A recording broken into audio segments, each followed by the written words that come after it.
Good evening, everyone. Welcome to our 5th workshop. We are very lucky once again to have Odri Fernandes presenting the workshop on how to negotiate your boundaries. She and Shweta are co-founders of CreatiVVision Coaching, and today Shweta is in India, way up north, so she may be able to come in and join us. Let me tell you a little bit about Odri and Shweta.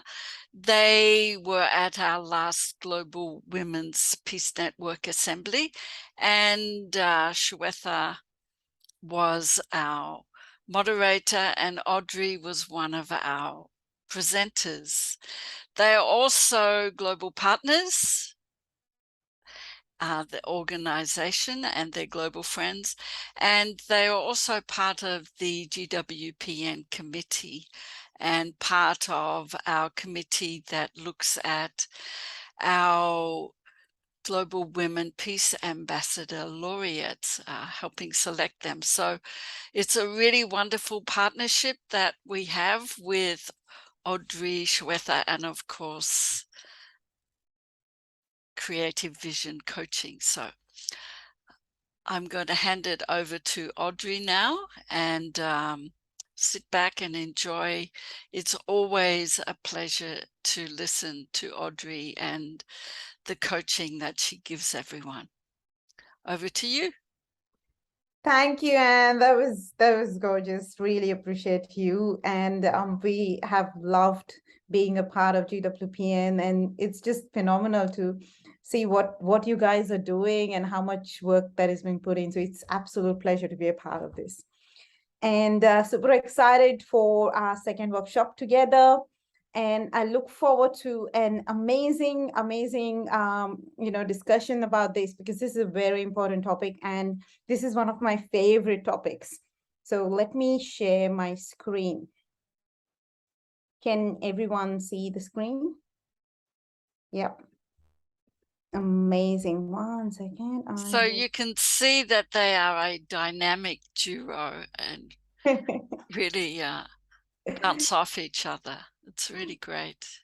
Yeah, it's amazing to have her around as well. It's like we bounce off ideas and we support each other. It's like the thing that we've created. However, that's all good. I'm still going to be nailing this with the help of you guys. So let's get started. So the standards for the session, we would love to have an interactive session. So please feel free to either comment or raise your hand or ask questions during the session. And feel free to express your views as well, because this is a beautiful topic based on real life implementation right away. So no judgment, obviously, coming and supporting each other through this, and no question is a dumb question. Is that okay? Thumbs up. Cool. So let's open up a discussion on what are boundaries. And I love this image because a boundary, the fence around the house, is really the boundary for that house. Now, why do we build the fence? Is so that we know where we stand, where we finish, how much is the territory, and how we can use it. And anything beyond that is not something that we can use the way we like it. And in the same way, boundaries are there to protect us. The boundaries are there to define us as to how much is us and how much is not us. And to actually tell other people as well that, hey, this is me, and you cannot encroach there. And vice versa as well, as to how we can also not take over any person's boundary. So it's extremely important to understand what are boundaries and the concept of boundaries, because that helps us to cohabit cohesively in this world.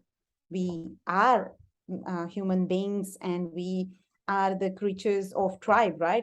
Like we love to hang out with people, we love to mingle, and that's the way we operate.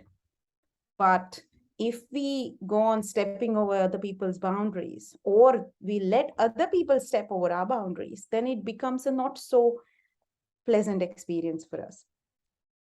So when I first discovered the concept that we're going to go through, it's 4 different types of boundary problems that we can have, I was blown away, because most of the times we think boundaries is just saying no, people pleasing, then we have boundaries and it's just about saying no. But it's so much more than that. It's about really defining you. It's really defining what we stand for. And in today's session, what we're going to go through is, how does boundaries come into existence? And what are the benefits of really knowing what kind of boundaries we have in place? And then how do we action to actually go forward from there? So let's get started. Now, this sprinkler example is something I really love sharing every single time with my clients. And I would love to share it today. So there was this psychologist who, in one of the books, this is an example given, right? There was a psychologist who, there's this couple who went to the psychologist, and they asked the psychologist that they have a problem with their son. And they asked what's happening, that something is wrong with him, that he's not taking, charge of his life. He's just, addicted to drugs, and he's not really, working, performing, doing anything with his life. And they're like, we did everything for him. We provided everything for him. We've been the best parents we could. And can you fix him, or can you help him? And the psychologist came back to told them that he doesn't need fixing. You need fixing. It's not the problem with him. It's a problem with you. And he explained them in a way where it's like your house, and you have a sprinkler to water your lawn, and your son's house is next to it, and that sprinkler is broken, so it's watering the plants in your son's house. Now he is living there by not doing anything, and it's all grass is green, and you're not fixing your sprinkler. So he doesn't have to do anything, because he knows your sprinkler will water his garden. But if you had only fixed your sprinkler and it was in your territory, and let him take the ownership of his problems, take responsibility for his problems, then he would have probably developed those muscles to do it. And then you wouldn't have to come here. So it's you who have to fix the sprinkler. You don't have to fix him. And I think that's a beautiful and a very powerful metaphor, as to many times we do go over and above and beyond for our kids or our partners, and then we complain that they're not taking ownership, they're not taking responsibility. But we have trained them to not take responsibility and face the consequences of it. For instance, if he was failing the exam and you continue to not have any consequences around it, you continue to pay for his, liquor or drugs or whatever, he doesn't have to work hard or do anything to actually get more money. So he knows no matter what he fails, he passes, he does anything, he will be taken care of. So why is he putting effort to do it?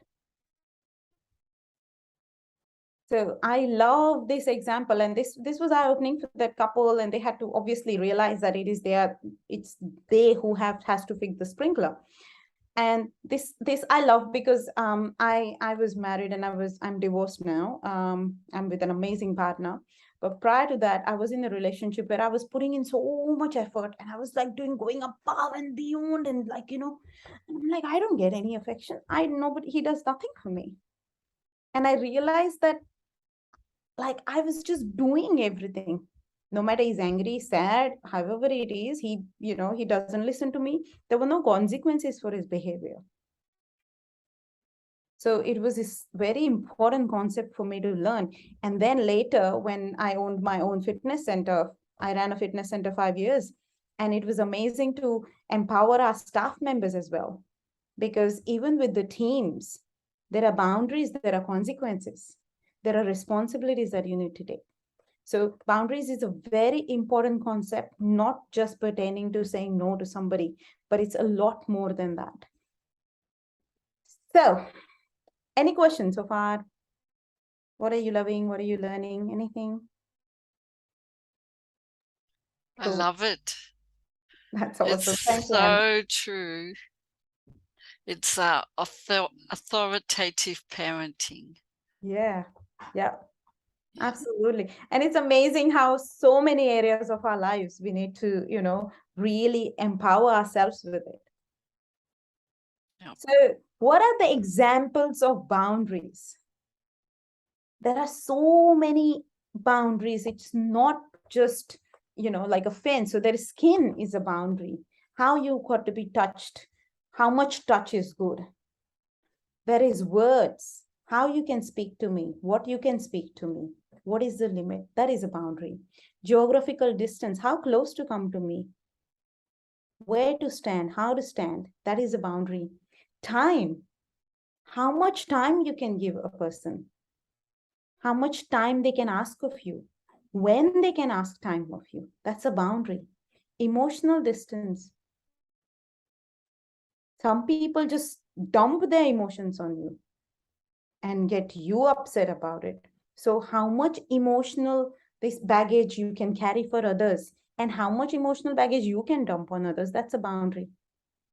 Which people you want in your circle, which people you don't want in your circle, that is a boundary. Finances, how much you can spend on certain things. Where do you draw a line with your expenses? That's a boundary. Consequences, if you do this, this is what will happen. That is a boundary. How amazing is that? Yeah, I hope you guys are loving it. There's a lot of silence. That's good. It is really good. Yeah. I love the way you say a boundary is not about just saying, it involves a lot because I do work in the Orange Door where I would do work in family violence perpetrators. I like they have there's a new concept in family violence where we have to have the accountable perpetrator. I like that approach. Police send a referral to us for perpetrators and also affected family members. And then we have to work with perpetrators, but we need to tell them, you need to tell them about their behavior, and then they have to be accountable for their behavior. I like them this one. Yeah, absolutely. Love what you share, Charlotte. It's important to communicate. Amazing. Thank you. No, I totally agree. I'm very big on boundaries, and you're responsible for your own actions. And I kick my kids up the bum all the time, make them do heaps of stuff. They don't get an easy road with me, I can tell you that. Love it. That's why they're capable today. Yes. To me, your job is to, you're like a mother bird. You got to teach your kids to fly. You got to kick them out of the nest, and their wings are got to go up and down. Absolutely. And let them fall and build their wings. That's right. Amazing. I remember my mom used to I used to have kids in the school whose parents used to do the homework and then they could study. And I would sit and cry and wail, you don't love me because you don't do my homework. Other kids have their parents do the homework. My mom is like, I'll sit next to you as long as it takes. But no, I'm not doing anything for you. I'm like, oh God, I'm just so sad. I'm not loved. And it was so funny. But now we look back and think, wow, that was amazing because I took responsibility to do my own stuff. But you'll also find, like my dad says, what a lot of women do is they actually take the privilege of the kid to even be able to do them for themselves. They often want to do it for themselves, but the parents come and clean their room. Their parents come and make their sandwiches, make their lunches. The kids would rather do that. Let the kids do it. Yeah, and they love it, right? Yeah, they want to have something to do. Otherwise, they don't feel like they're useful themselves. Absolutely. And it's a way to bring confidence in them, build self-esteem. Yeah. So it's just beautiful. Self-esteem, everything. Yeah, absolutely. So examples of boundaries in saying yes to other people in different areas of your life. What are the different important places where you've said no to you? And I find this question really, really powerful, because when we are not able to set those boundaries, we are in a way saying no to ourselves, right? If we are giving in to either gain significance, either gain more attention or whatever that is, or we are not able to face rejection, but we are really in a way saying no to ourselves, that I am not important enough, and you can take priority over anything. So this is beautiful, the question that I love. So I would encourage you to be sending this workbook. Have a think about it, in which areas of your life you potentially may or may not be focusing on yourself. So let's go through a little bit of history about how boundaries were created within us. Yeah. So when we were born, we were really like little us, right? We were born with our own uniqueness, our own craziness, our own cuteness, and our own identity, in a way, the raw identity we were born. However, as life happened, as parents who were maybe aware or not aware, or not did not have enough resources, they may have expected us to be mini version of them, or we got significance because we really, answered everything what they expected us to. So we started molding with the environment that was around us. As kids, what we need is love and safety, right? And whatever gave us love and safety, as a result, whatever we needed to do, we started doing that. That's when is the first sort of the glimpse, or first the events, those childhood creates the how we set boundaries. So when we are not secure that we are loved, we are forced to choose between two bad options. We set limits and risk losing a relationship, or we don't set limits and remain a prisoner to the wishes of another. So as kids, right? So if, say, there was a very, very strict parent and they asked us to do something, and if we said no, then that meant we lost that relationship. That means that we were not safe. Now we don't have a caretaker. So that was one choice. Or just giving in to their request and just doing what they do, what they say. Now, so many times our subconscious develops with that attitude of, if somebody is very dominating or strict, I'll just avoid conflict and do what they have to say, because I don't like conflicts. Now, that's where we avoid losing the relationship, or we don't know how to balance it out. So that's where boundary issues start stemming in. It's quite deep. Take your time to understand. So I'm talking about how the history of boundaries is happening here.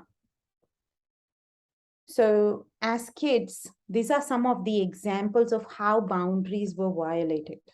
You were shamed or made to feel less than.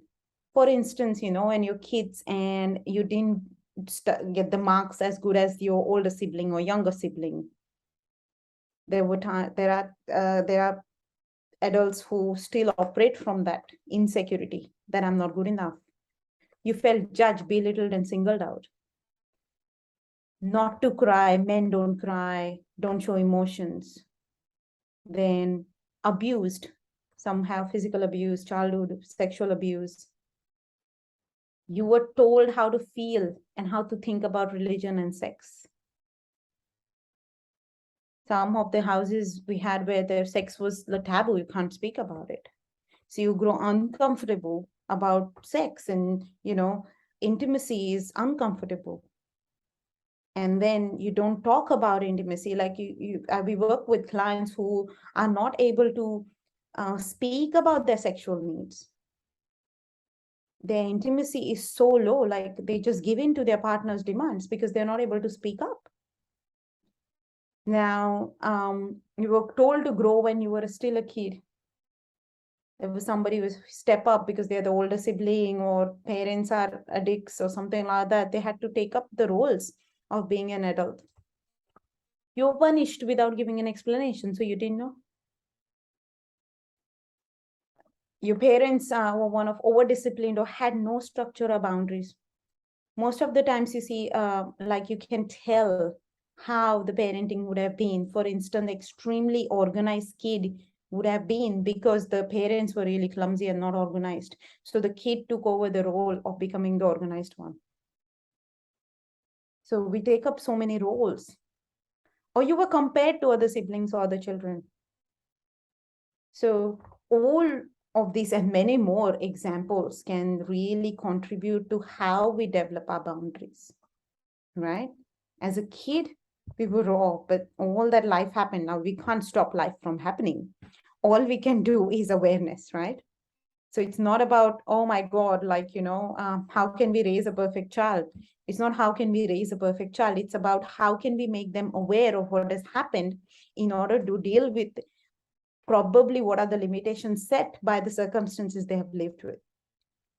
So it's really understanding that it's not about perfect parenting. Perfection, there is no perfection. You can do this way and the child can go that way, and you can do that way and the child can go this way.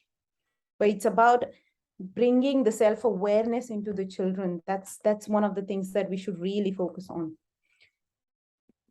Any questions so far? How are we going? Is it getting, are you enjoying it? Cool. Ready to move. One of the very important thing is boundaries are not inherited. So you don't have to be a mini version of your parent in any way, or, it's not genetics.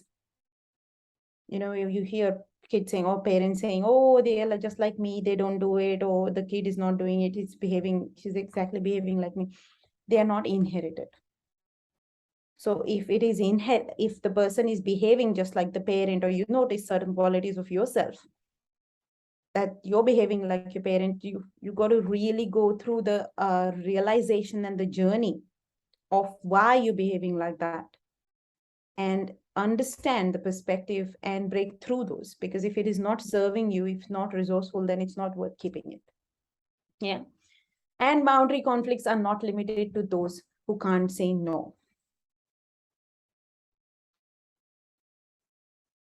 Now this blew my mind away. I hope you love this concept as well. So there are 4 different types of boundary problems, and you may be able to identify yourself in one of these quadrants. Okay, so let's go through the quadrant and just explain it. This is the no, yes, and this is the can't say and can't hear.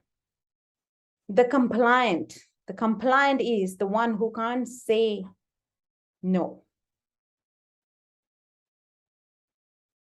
And we'll go through each module as we go through the next part of it. So this is just understanding the quadrant.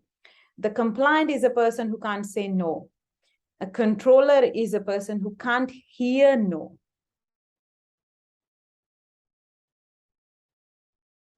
The non-responsive is a person who can't say yes. And avoidant is the person who can't hear yes. And we'll unpack all of these problems, right? So these are 4 different types of boundary problems. And now when you go after this session into the wide world, you will be able to identify people who is a compliant, or they always say yes to everything, who is a controller, who, that boss at work who doesn't ever hear no from you. Then the non-responsive, the one who can never say yes, or never, like it's just completely non-responsive. And the avoidant is always yes, can't hear yes. So sets boundaries against receiving care. So we'll go into the details of it. So let's go through the compliant one first. The compliant one is the one who can't say no. Now, what they fear is fear of hurting, fear of abandonment, fear of else's anger, fear of being shamed, fear of being bad, fear of guilt, spirituality, or whatever that is. Certain religions also say yes to everything. Don't say no. You got to be polite. You got to be kind.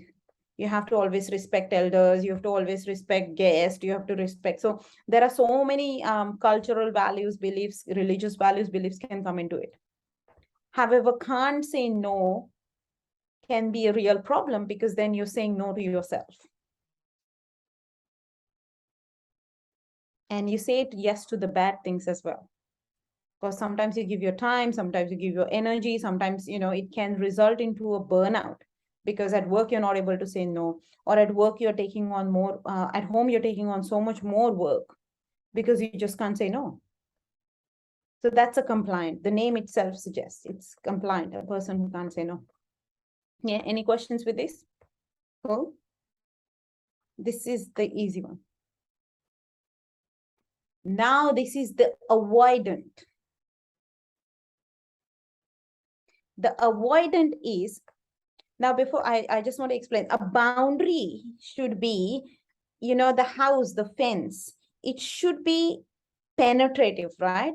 You can't have a house where you can't enter. So when you talk about boundaries, it should allow the good and not allow the bad, right? So there should be gates. There should be information flow. So in the case of compliant, you're not able to say no. In the avoidant, they are not able to ask for help, right? So they're struggling, are you familiar with people who are struggling, who can do with help, but they will just not ask for help? They think they're not good enough to take somebody else's time. Who has come across this kind of people? Yeah. And it's a problem, because if it's not about giving everybody else all your work, but certain things need to be delegated, certain things need to be asked for help.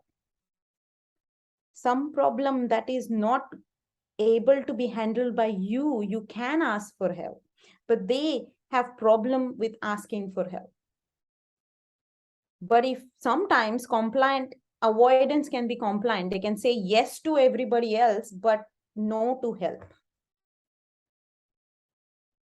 Right? So they will do everything for others, but they will not ask for help, because it's like too much. How can somebody help me? I'm not good enough. Why would somebody help me? No. I'll do it myself. If you want help, I'll do it for you. So there can be a combination of compliant and avoidant, where they say yes to outside, but not take help. So can't hear yes is they can't hear anybody saying yes to help them. Yep. Clear? Is it okay? Are you following?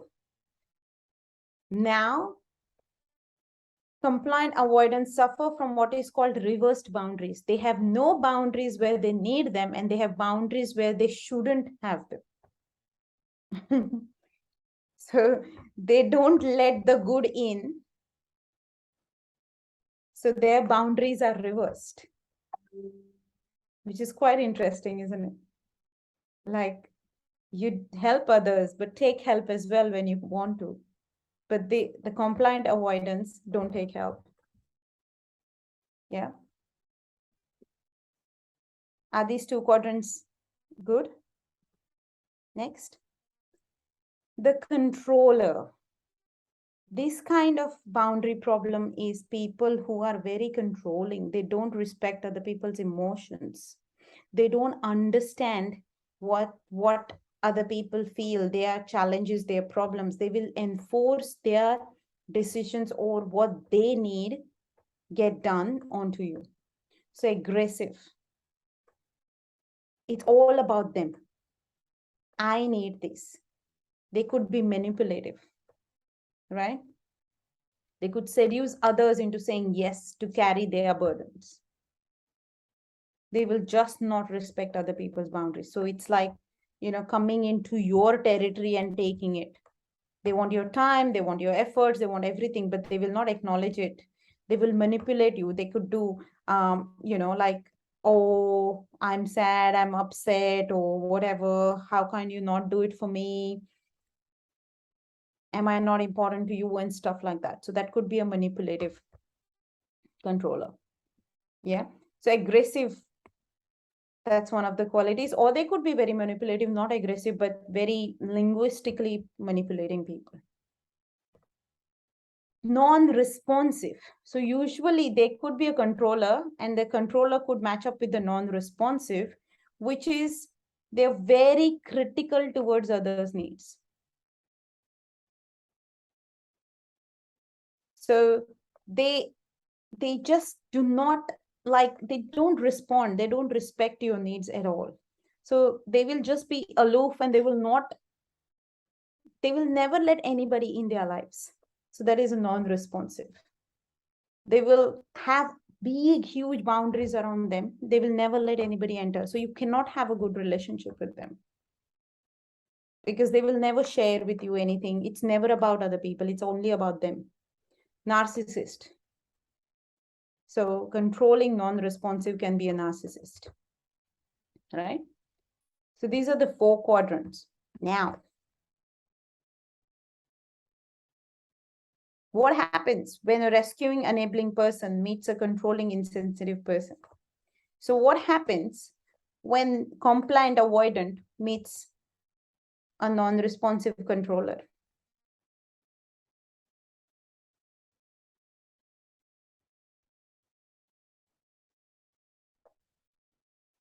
Open to you. What happens?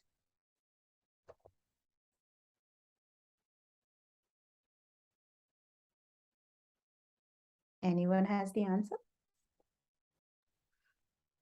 I don't think that's going to be a very good relationship. One person's going to do all the work and the other one's going to be bossing them around all the time.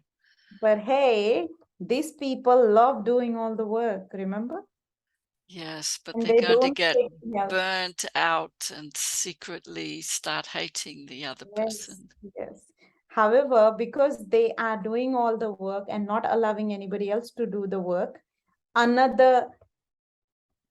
now think about logic, right? Will a compliant avoidant go with a compliant avoidant? You can't. Correct? Because they are doing the work for you. So you can't do the work for them because they're not taking help. Correct? But who will take the help is this person. Correct? Because they don't want to do the work and they want you to do the work. Can you see the difference? So what happens when these 2 people meet?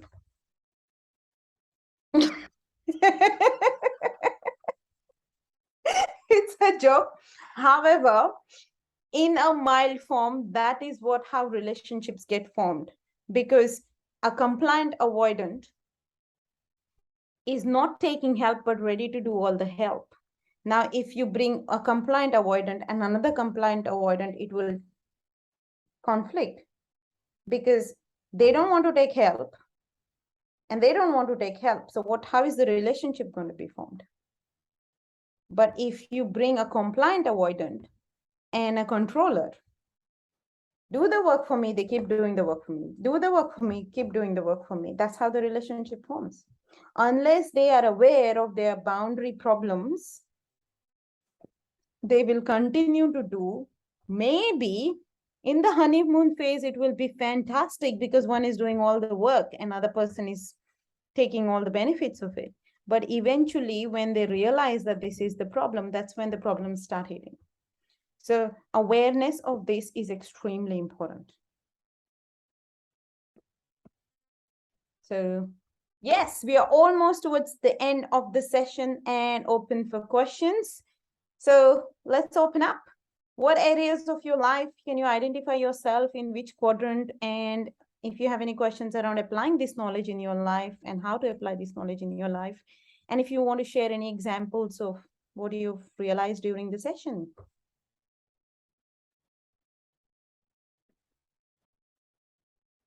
Hello. Yeah, I don't know. I think it all makes sense. Got no problems, I guess. Yeah. What did you love about the session? What did you learn from the session? What is it that you can immediately implement?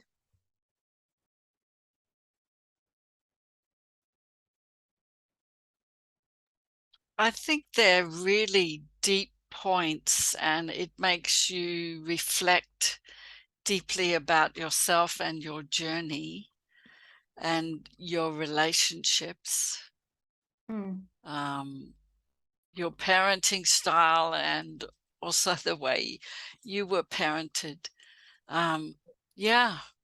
So I think maybe, I don't know if I'm being stereotypical, but I think women tend to take on a lot of extra stuff. They do the extra work after work.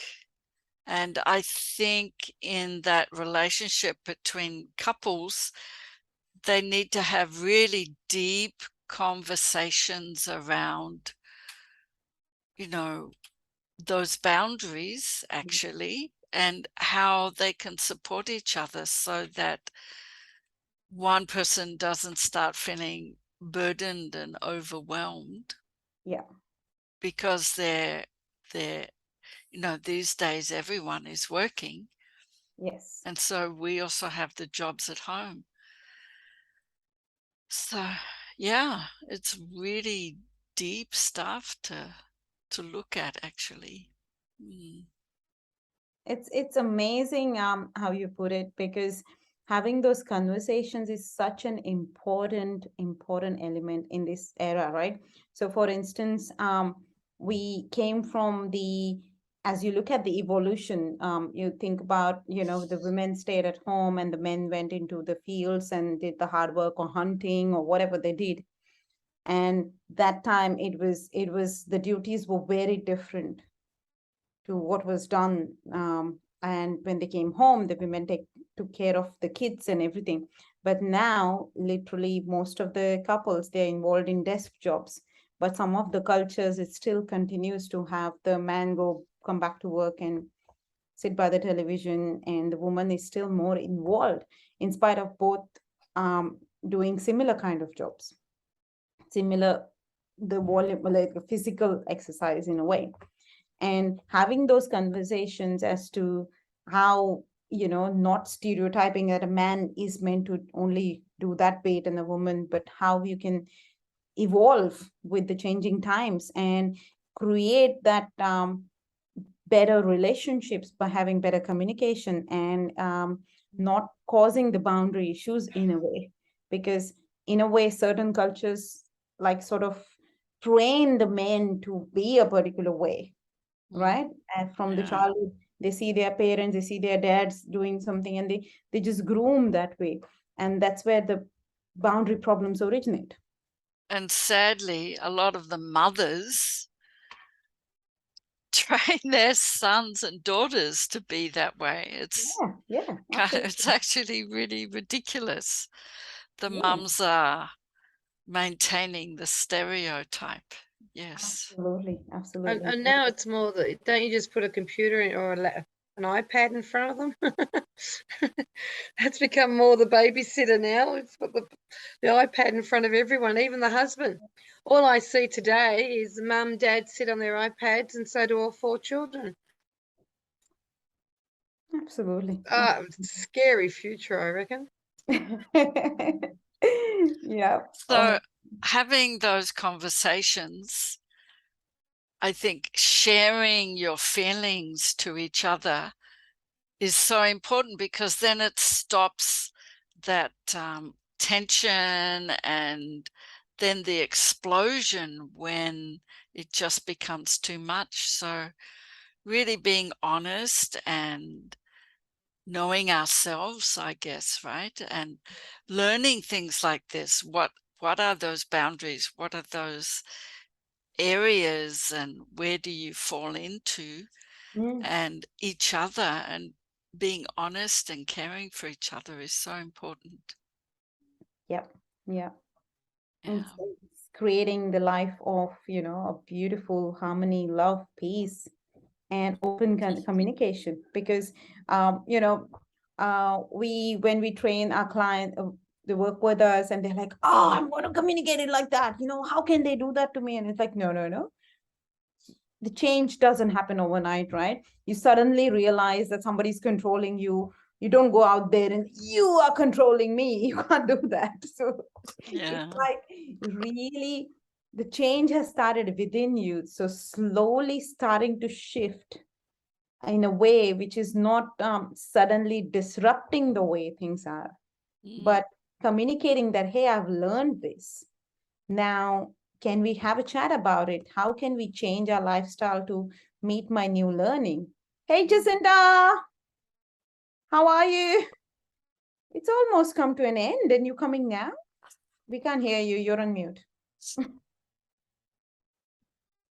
She's on mute. And can I also say, it's also about being aware of how you were raised, because the pattern of parenting is just duplicated.